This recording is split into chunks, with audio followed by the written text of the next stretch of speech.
For the first time in more than 10 years, the Bank of England has raised interest rates. The official bank rate has been lifted from 0.25% to 0.5%, the first increase since July 2007.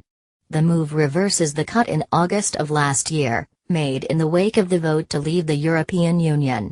Almost 4 million households face higher mortgage interest payments after the rise, but it should give savers a modest lift in their returns.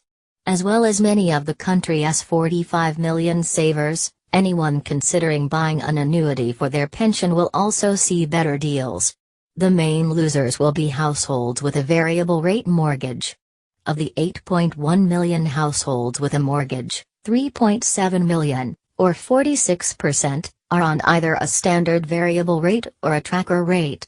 The average outstanding balance is £89,000, which would see payments increase by about £12 a month, according to UK Finance. The bank estimates that almost 2 million mortgage holders have not experienced an interest rate rise since taking out a mortgage. The 9-strong panel which sets interest rates, called the Monetary Policy Committee (MPC), justified the rate increase by pointing to record low unemployment, resilient consumer confidence and rising global economic growth. 7 out of the 9 members voted in favor of higher rates. They believe that growth cannot accelerate much more without causing prices to rise more quickly.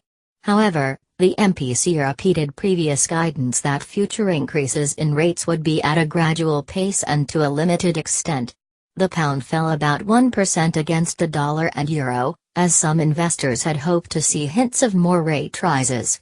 Sterling dropped more than a cent against the two currencies to $1.3120 and €1.1260 respectively.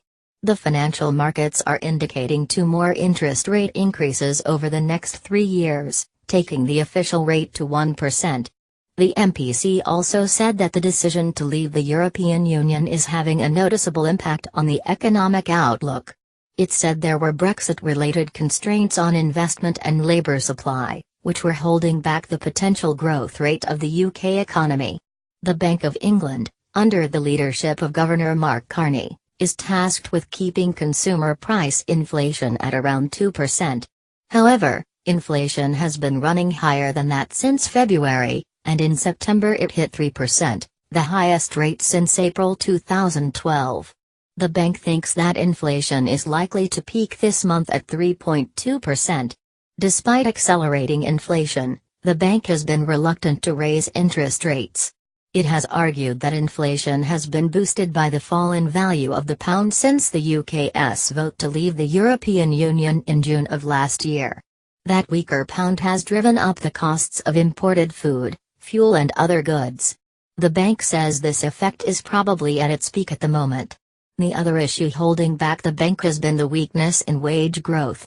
While inflation hit 3% in September, wage growth was only 2.1%.